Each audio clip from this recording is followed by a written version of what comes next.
evening, y'all. As David mentioned, I'm Nick Bednar with Billy Casper Golf. Appreciate the invite to come here and share some information with you about our season, which, as David mentioned, is still ongoing, happy to say, and hopefully will continue for at least the next week or so. Also in the audience today are General Manager Paul Milholland and Superintendent Jerome Blahnik. These are the guys locally who really make everything happen, so happy to have them with us today. I have a not so brief presentation. I will try to be as concise as I can, but I'm going to run through a lot of numbers, a lot of results, and kind of give an idea of where we're heading as well into the future. So if at any point there are any questions, please just interrupt me and I'll be happy to answer them. Okay, we'll start with participation. The bar in green there is our 2015 budget. Again, for the calendar year, January through December.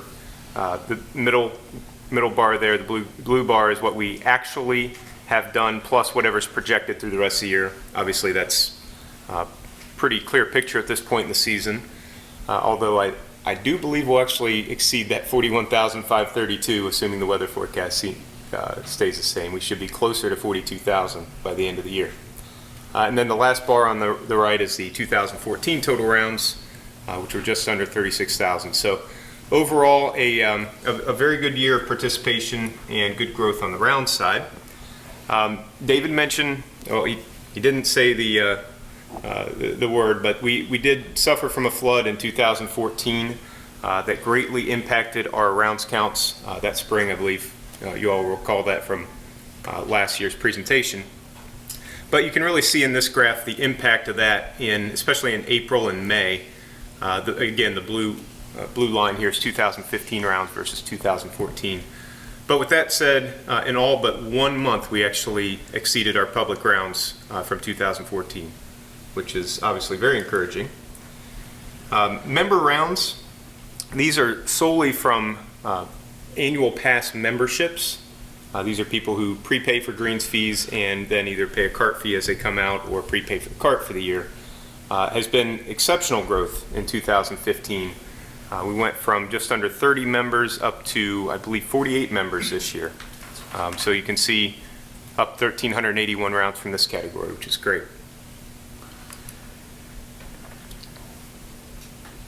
We use the term APR, which is short for average rate per round. This is a metric that includes all of our revenue sources, whether it's greens fees, cart fees, food and beverage, membership, all in.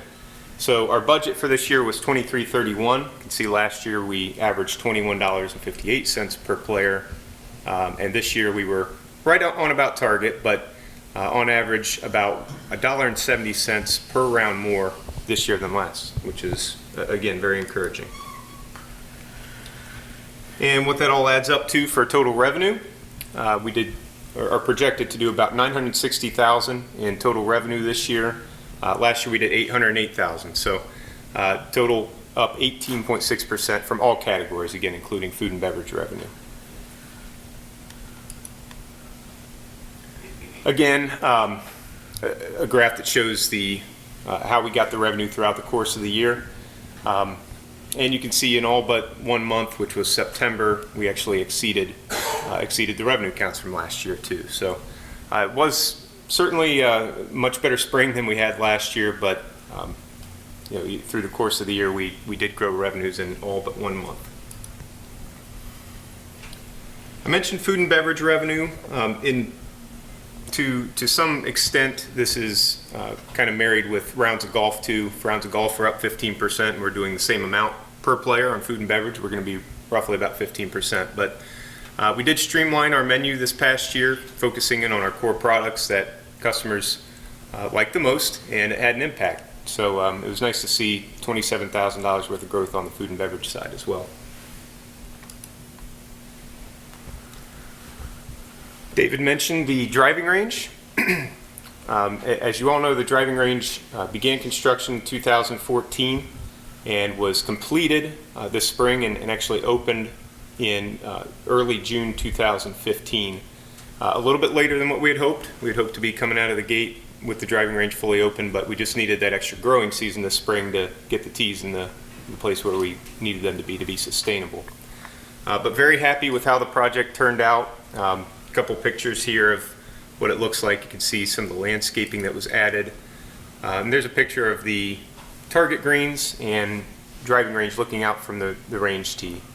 But very happy with the end product, and we're hearing fantastic things from our customers about the overall range experience. And it's starting to show with revenue growth, which we anticipated. We did budget $47,889, hoping that we would be open a little bit earlier. We realized just over $40,000 in total range revenue for this year, and compared to the old range, which was discontinued, about $30,000 more this year than previous year. And this curve again compares 2014 to 2015. Again, up every month, but you can really see the impact of not being open on the new range April and May.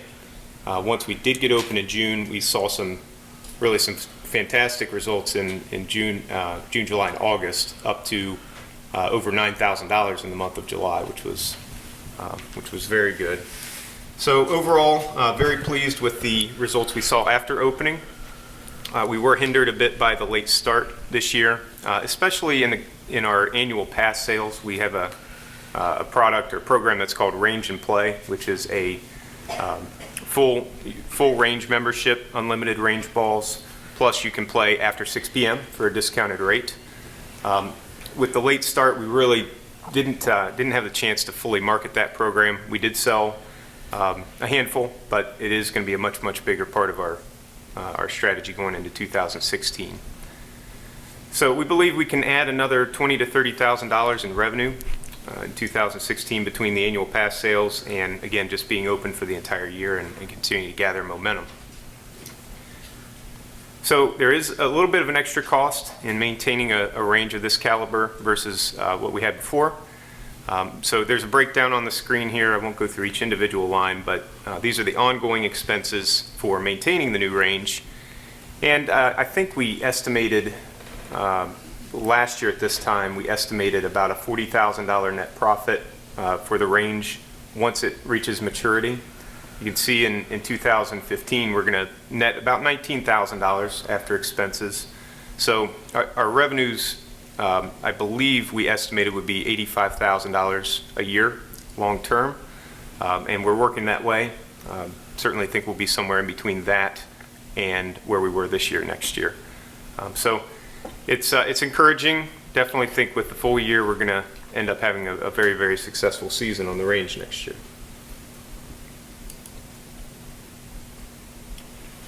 The chart that's up now is total labor, cost of goods, and expenses. This is our total outflow for Curry.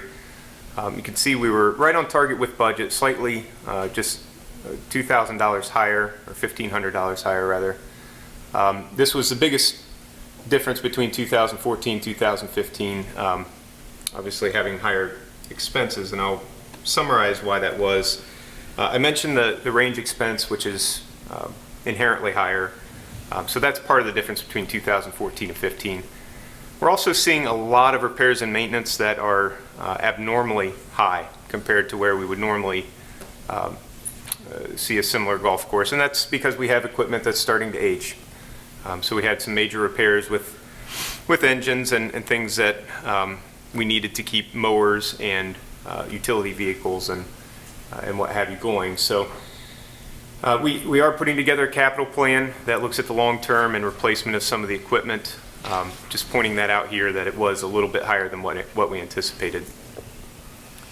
Golf operations labor was also high for the year, especially in the first 7 or 8 months. We were $20,000 over budget, and sitting down with Paul and talking through our staffing model, we were able to identify a few changes that were able to get us back on track and actually save us some money going through the last quarter of the year. So we have that back on track, but that was a little bit higher than what we had anticipated this year.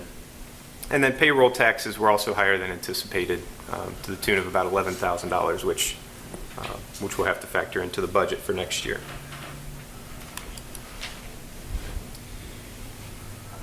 And, and the bottom line, you can see, again, on the right side, net operating loss for 2014 was $248,000. This year is $148,000. So we've made a $100,000 step in the right direction. Not quite to the budgeted number that we put out of $91,500, but certainly a significant step in the right direction. So I'll pause here. That's the financial and participation data. Are there any questions before we move on to the next step? What is the staffing difference in the new driving range compared to the old one? Is there any? Well, we mow it more often, so there's a little bit more hourly labor on the maintenance side. We do also staff more folks to pick range balls. I believe it's about 2 hours a day to pick range balls, pick up buckets, which we were doing before. We just weren't doing it as frequently because we didn't have the volume. So those are the major differences, is just upkeep. What would be the difference between 2014 and 2015 if the flooding was discounted or taken out of that? Well, we lost about 2 weeks last season, and it was April and into May, so it wasn't our peak season of June through September. But I don't have a specific number of exactly what that was, but it was 2 weeks where we were closed. It was certainly an impact of at least 1,000 rounds, to be fair to say.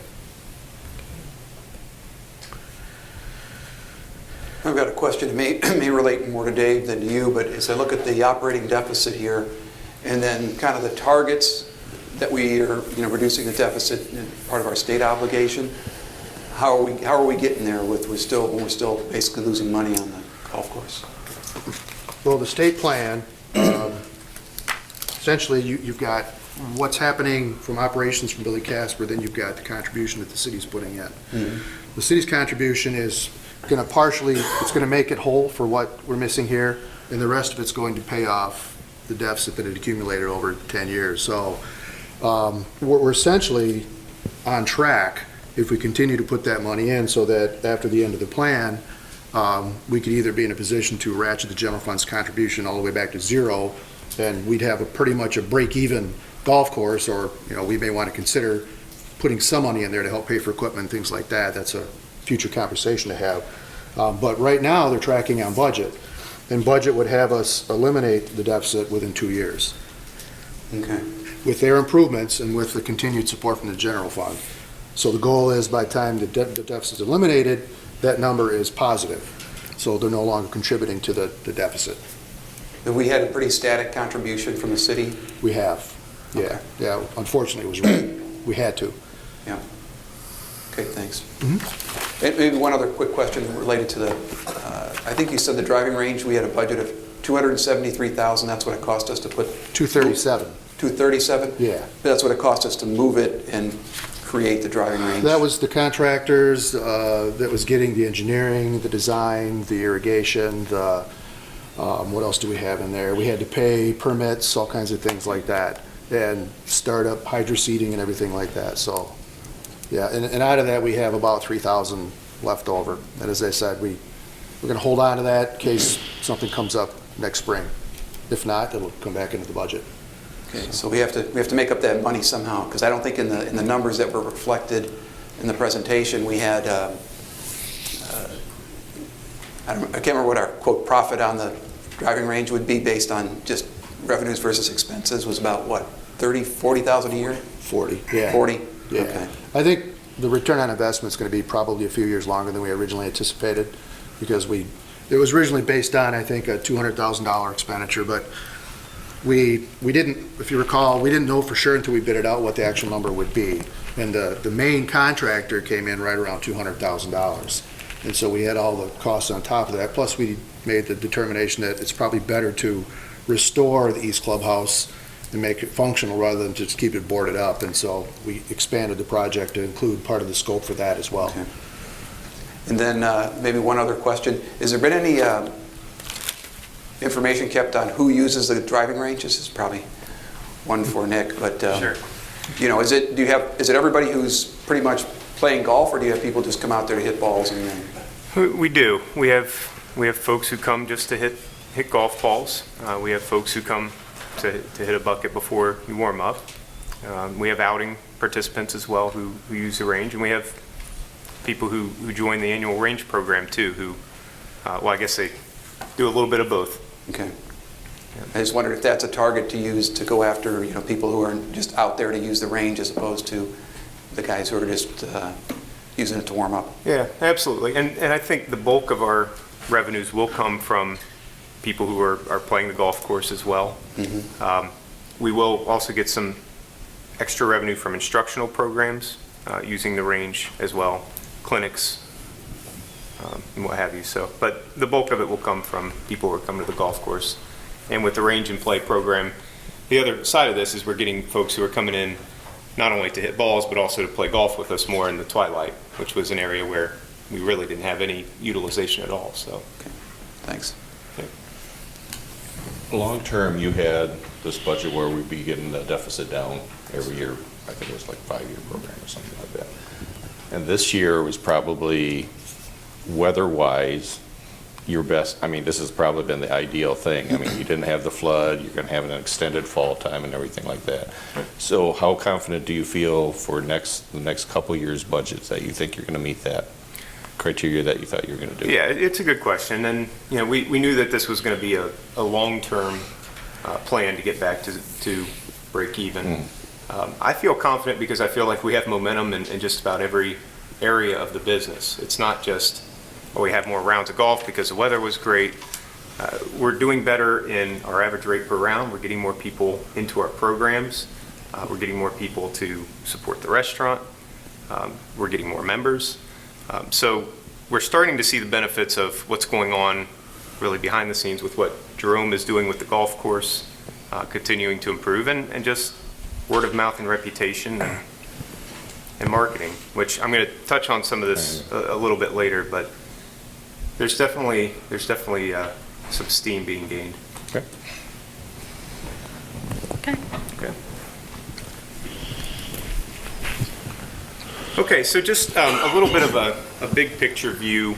Since weather came up, this is a graph that charts some of the weather impact. It is the largest ongoing variable we face each and every year. Sometimes it's better than normal, sometimes it's worse than normal. But we've went through a couple of difficult seasons here.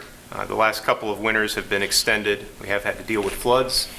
A little bit south of here in Michigan, they had to deal with ice damage last year too, which was very impactful. So the overall impact in Michigan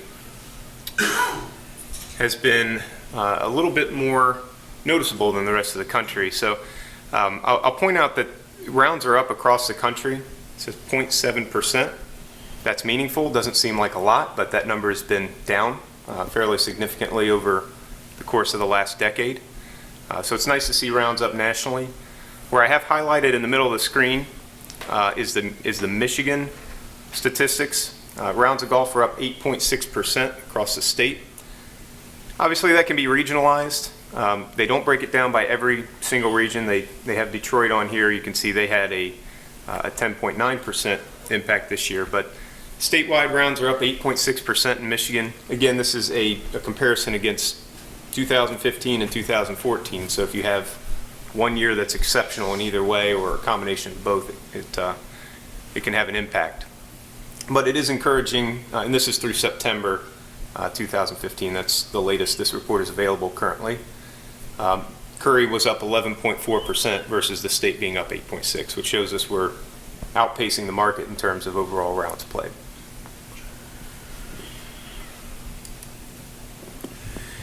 The national picture is interesting, and I think it's well known that golf has had a little bit of a participation issue over the last 10 years or so. You can see back in 2005 was the peak where 30 million Americans were playing the game of golf.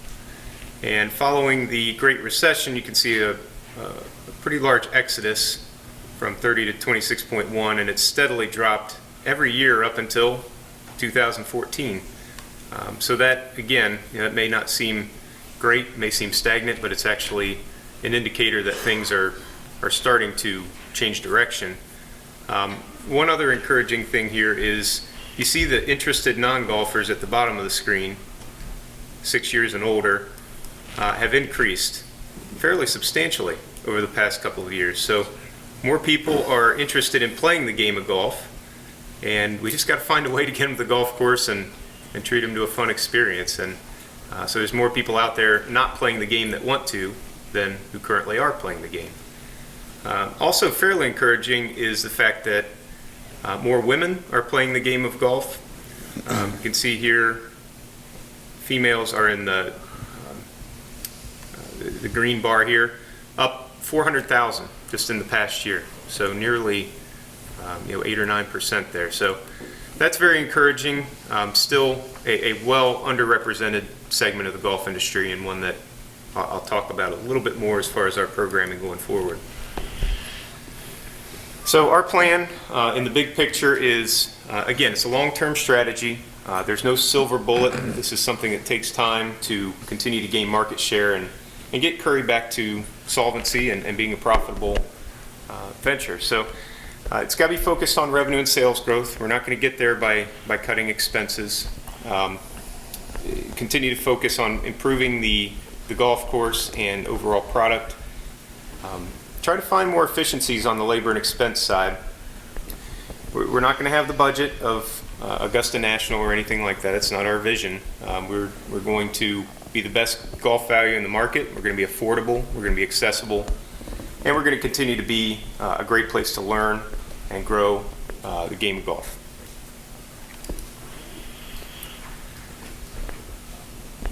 So we talk a lot internally, and Paul will testify about what the three major impacts are, why people choose your golf course over others. And we talk about the 3 Ps: people, product, and promotion.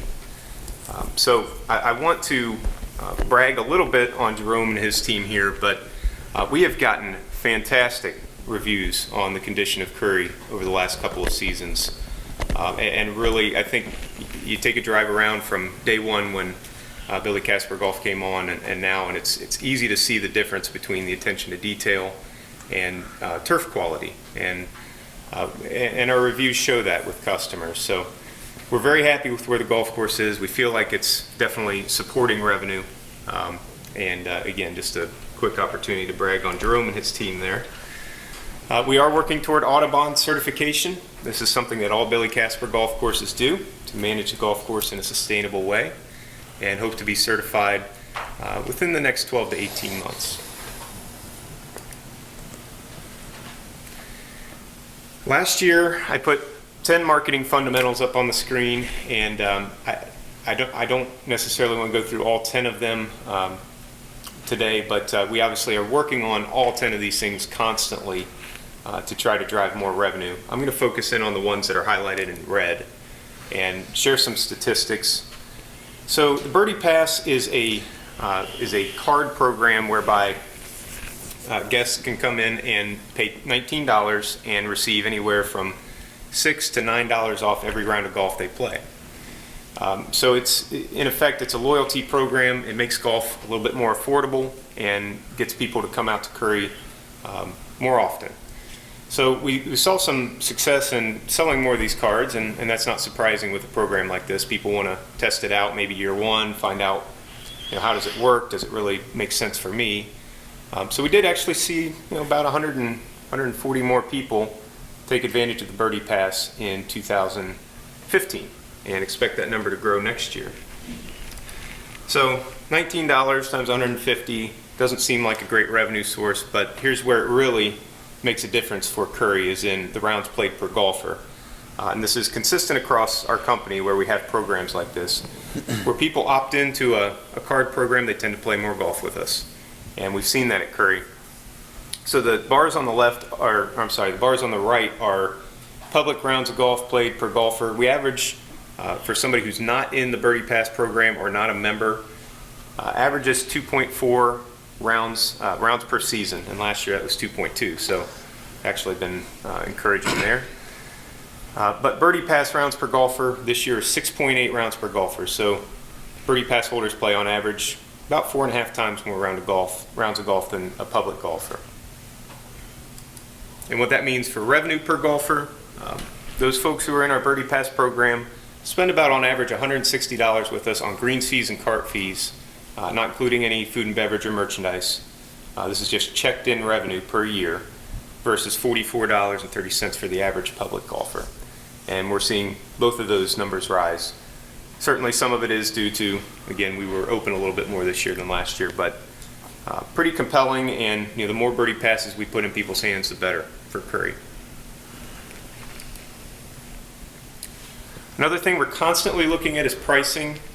We are not static. The years of just setting a price and maybe increasing it by $1 every year are well behind us in the golf industry. We have moved much more towards a dynamic pricing model. So this is just an example of a static point in time where one of our vendors is able to provide to us, hey, how is Curry priced currently, right now, compared to competitors in the market? So you can see there's one golf course that's typically priced above us and several that are priced below us. So you could look at this graph and say, okay, I may have an opportunity to potentially decrease price after 12 p.m. Or maybe I want to look at just 12 p.m. to 2 p.m. because I know I have leagues in the afternoon. So again, this is not an average throughout the entire year, but you can look at weekend as well. We had a price break come in at 3 o'clock. Looking at some of our competitors, some go down at 3 o'clock, some go down a little bit sooner. So it helps us know where we stand in the market. And as you can see, we're kind of right in the middle. So I think the takeaway from this is there are probably times of the day where we could charge where we're at. There are times of the day where we might charge a little bit less to get more rounds volume. Our marketing director, Rob Higbee, who works with Paul and I to help set pricing and make some of these decisions, wanted me to share these takeaways from 2015 data. But again, I think some encouraging things here. You can see we were up on weekday revenues per hour in every single day part, which is great. And actually have an opportunity to shift some pricing upward in some areas. On the other side, weekend pricing could have been a little bit more aggressive in certain areas, and we learned that throughout the season where, as we got into later parts of the year where maybe the tee sheet just wasn't as full as we'd like it, send out a last minute offer, tee sheet filled up pretty well. Birdie Pass program is working. It's doing what we believed it would, and it should continue to grow in 2016. So just continue to promote it, continue to sell the benefits of this program, and just make Curry more affordable, which, believe it or not, is one of the things we hear quite a bit as far as where we stand on the pricing for the market.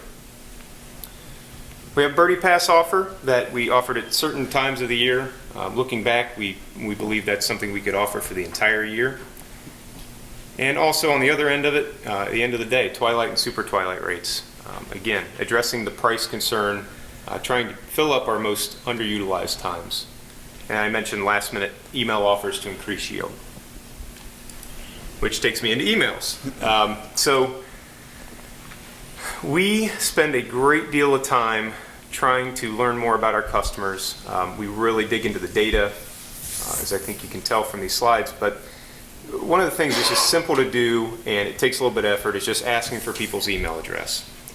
So over the past couple of years, we've kept trying to get more people into our database and have had some success with that. This chart is a comparison chart. We'll show you Curry in blue compared to another 27-hole facility we operate, and then Billy Casper Golf's total. And I think the important thing from this is that Curry's customers are responsive to email. They want to get more emails from us, and when they get emails, they open them. In fact, they open them on a clip that's about twice as regular as the rest of Billy Casper golf courses, which is great. So we have a very engaged customer database. They're telling us that they want more communication from us. They want more email offers. They want to know about our events. They want to know about our programs. So they're opening it, and They're actually clicking on it, coming to our website. And one of the tools we just implemented about a month ago is called Design on Demand.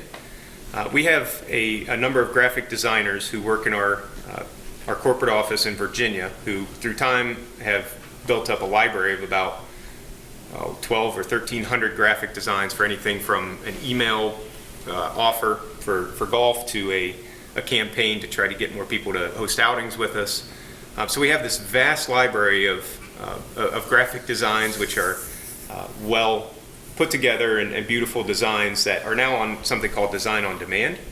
And what we've been able to do is utilize all those designs we have in the past, and Paul, Rob, myself can go on and literally just plug in a few different numbers or text, and boom, we've got an email. We can send it out instantaneously with graphic design, whereas in the past could have been a day, could have been 2 days to get a design put together. So this is something that's really going to help us be more efficient and more nimble and get more emails out, which is what our customers are asking for.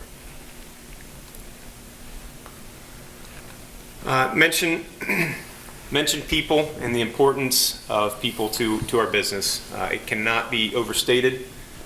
We have a customer service platform called ACE. I've mentioned it in previous presentations, but in short, we put everybody who is an employee of Curry Golf Course through a multi-step training program, set expectations for service, and then we measure it not only through ongoing feedback that we get through emails, online channels, but also through a comprehensive mystery shop process whereby we solicit folks to come visit our golf course from anywhere from 4 to 10 times per year, just depending on the facility.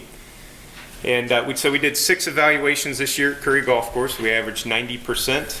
I'm sure Paul will tell you that did not meet his goal, but it did meet our par threshold of 90%.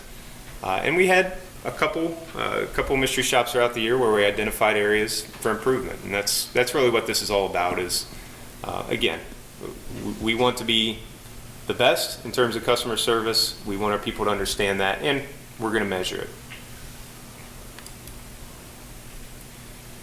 A Net Promoter Score. A Net Promoter is something we measure, and basically what it is, an email we send out to anybody who's played us and given us their email address for the first time. So typically they're either new to the golf course or haven't played us in a while, and we just ask them what they think. A number of different points we ask, and they fall into one of 3 buckets. Either they're promoters, they really love us, and they're going to tell everybody they know that we're great and they should come play us. They're detractors. Maybe they didn't have a fantastic experience and they have something they want to tell us. Or they're somewhere in the middle. They're passive. So Net Promoter Score is the difference between the promoters and detractors. And this is actually an area where we've struggled a little bit, especially last year. Maybe it was because Billy Casper Golf was new. People were trying to get used to our programs.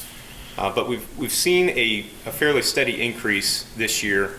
You can see in April we were at just about equal number of promoters and detractors, and actually got that number up to 33% to the good. So this is something that's measured weekly. We definitely want to keep an eye on what people are saying about us, not just directly through email, but on Facebook, Google+, Golf Now, and the other host of online media where people are talking about Curry Golf.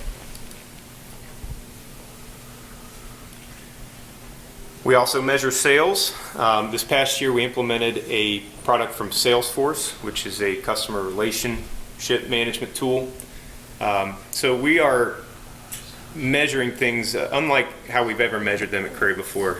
So whenever a call comes in, or somebody walks into the golf shop, or there's an online lead for a golf outing, we input it into the Salesforce system and we manage the process from start to finish through that. Sometimes we get the business, sometimes we don't, but it certainly helps us measure our performance, and of course through the years we're going to get quite a bit more year-over-year growth measurements. But on the far right side you can see our total number.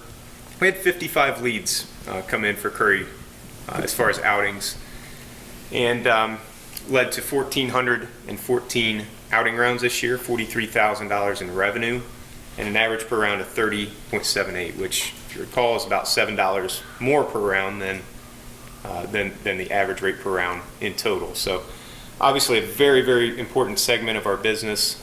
These folks come back year after year, tend to spend a little bit more on food, merchandise, and we want as much of the outing business as we can get. So this is an area we need to continue to focus on. Our performance really has been flat on outing rounds this past year. So relative to the rest of the performance, this is an area where we show some potential for improvement. We were down 231 rounds. There were 2 outings that we had last year that are rotating outings that come back every 3rd year.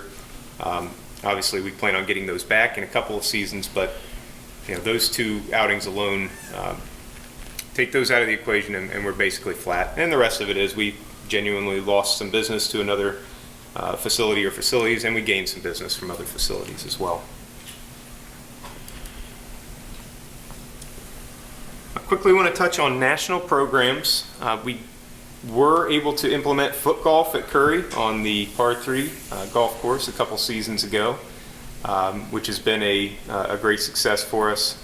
I'll touch on that in a moment. World's largest golf outing, Women on Course, and PGA Junior League.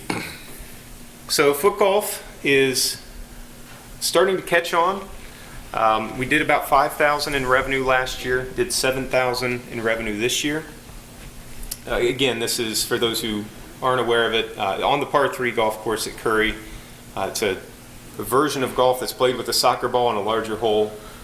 Anybody can play it. It's fun. We're starting to get a lot more birthday parties and corporate events from this too. So see some encouraging discussions happening with soccer clubs who are interested in playing in leagues week after week. They get out, they're having fun.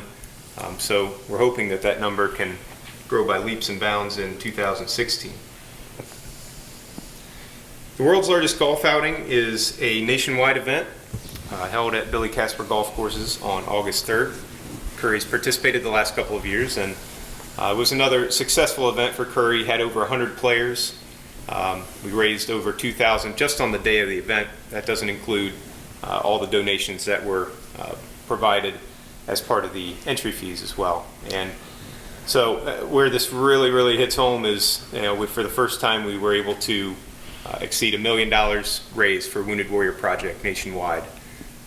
So it's been a fantastic event for us. We're looking forward to growing it again and eclipsing $1 million next year. But Curry has been a great supporter of this, and it says a lot certainly about the effort that Paul and the team put in, but it says a lot about the community too as well to support this great cause.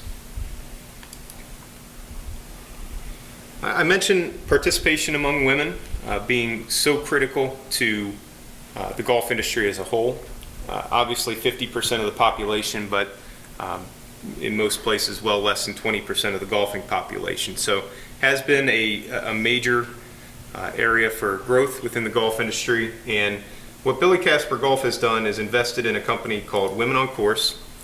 We run it, and we are at Curry, we are participating in Women on Course in started in 2015 and are going to continue in 2016. But what this is it's not a program that teaches women how to break par or technique. It's a program that gets women out to the golf course to have fun in many different capacities, whether that's learning how to play golf, hitting balls on the range, taking a clinic. Maybe it's playing 9 holes, maybe it's playing 2 holes, maybe it's having 2 glasses of wine.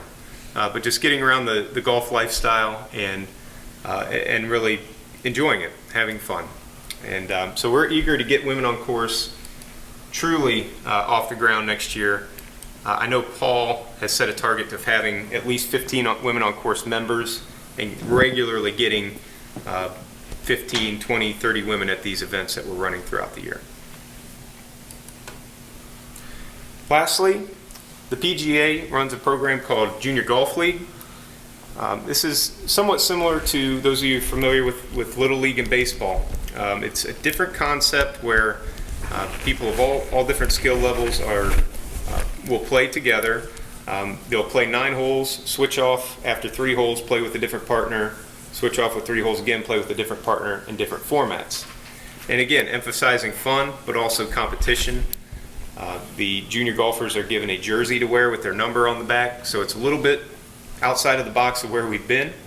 But Curry was able to get 2 teams together for this and actually had 17 juniors competing in it. And I know they had a ball, so looking forward to continuing that next year.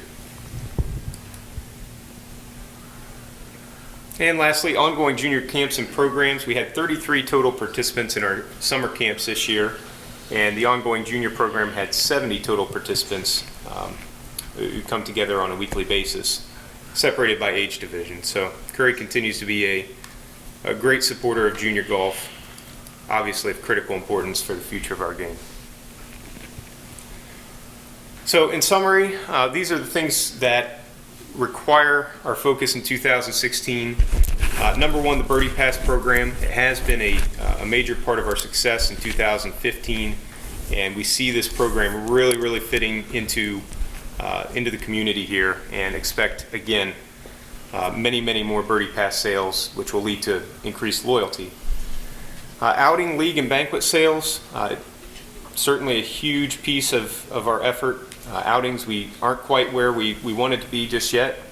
We're putting some extra resources behind that. Leagues, we believe we should be able to grow at least 1 league, potentially 2 next year, which will be a great revenue source. Talked about pricing and tee sheet yield management. That's ongoing, just trying to make the most out of every tee sheet. That's our inventory, and just trying to sharpen our focus there and squeeze a few more rounds per day. Send more emails, grow the range and play pass with the range being open from day 1. Continue to participate in foot golf, world's largest golf outing, and junior golf. Invent and promote our instructional programs with the new range, and then reinvest into the capital infrastructure of the facility. That was a lot of information, and I've probably talked a lot longer than any of you wanted me to, but I, again, appreciate the opportunity to recap the season and look forward to answering any questions you may have. Any questions? I don't have a question, but I appreciate all the information and the detail that you've given us today. And I think during the year, people ask us about how things are going, and because the deficit has been something that even the public has been aware of. And I appreciate the time that you've taken to come here and to present that. So thank you. Appreciate the invitation. I have a quick question. Go ahead. Just out of curiosity, so with the growth that you're seeing there, from a customer base, how many are local versus coming from other areas close by? You know, I have a fancy chart that shows exactly what customers are coming from what zip codes, and I'll be happy to share that through David. Okay. It would be interesting to look at that, but most of the play is still local. Okay. We get most of our play from Midland. Okay. All right, any other questions?